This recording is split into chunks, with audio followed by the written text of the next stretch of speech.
पौराणिक कथा के अनुसार तुलसी से जुड़ी एक कथा बहुत प्रचलित है।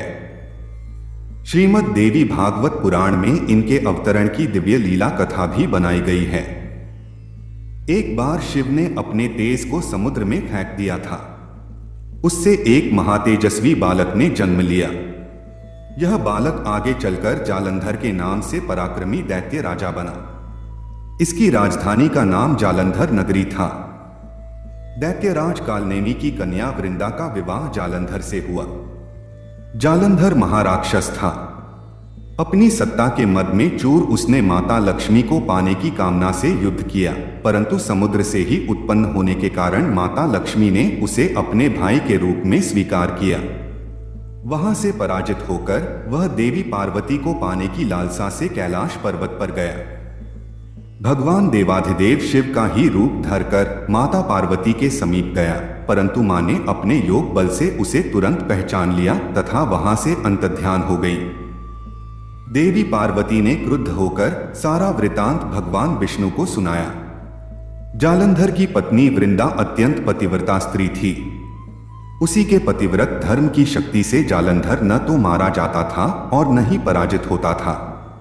इसीलिए जालंधर का नाश करने के लिए वृंदा के पतिव्रत धर्म को भंग करना बहुत जरूरी था। इसी कारण भगवान विष्णु ऋषि का वेश धारण कर वन में जा पहुंचे, जहां वृंदा अकेली भ्रमण कर रही थी। भगवान के साथ दो मायावी राक्षस भी थे, जिन्हें देखकर वृंदा भयभीत हो गई। ऋषि ने वृंदा के सामने पल में दोनों को भस्म कर दिया। उनकी शक्ति देखकर वृंदा ने कैलाश पर्वत पर महादेव के साथ युद्ध कर रहे अपने पति जालंधर के बारे में पूछा। ऋषि ने अपने माया जाल से दो वानर प्रकट किए। एक वानर के हाथ में जालंधर का सिर था तथा दूसरे के हाथ में धड़। अपने पति की यह दशा देखकर वृंदा मूर्छित होकर गिर पड़ी।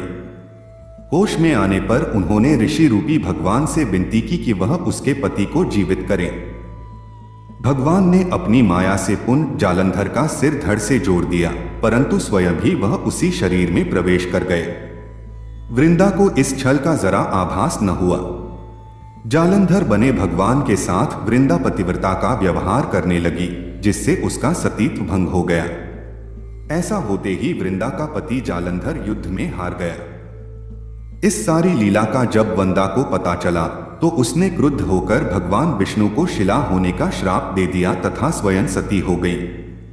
जहां वृंदा भस्म हुई वहां तुलसी का पौधा उगा।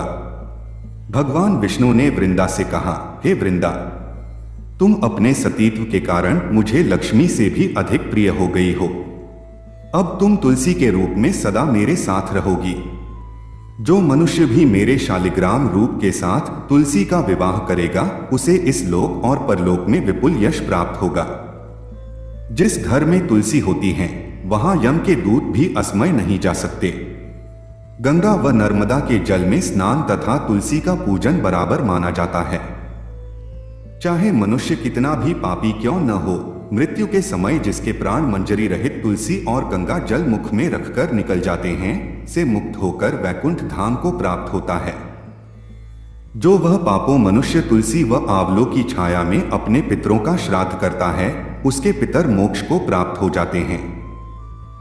जिस घर में तुलसी होती है वहां यम के दूत भी असमय नहीं जा सकते।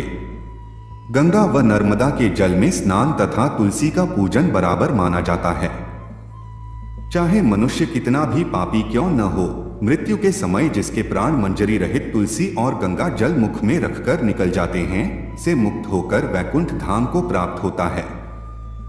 जो वह पापों मनुष्य तुलसी व आंवलों की छाया में अपने पितरों का श्राद्ध करता है, उसके पितर मोक्ष को प्राप्त हो जाते हैं।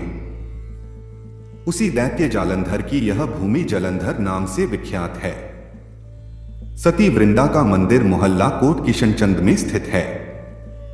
कहते हैं इस स्थान पर एक प्राचीन गुफा थी जो सीधी हरिद्वार तक जाती थी। सच्चे मन से 40 दिन तक सती वृंदा देवी के मंदिर में पूजा करने से सभी मनोरथ पूर्ण होते हैं। अगर आपको वीडियो पसंद आया हो तो कृपया वीडियो को लाइक तथा चैनल को सब्सक्राइब अवश्य करें।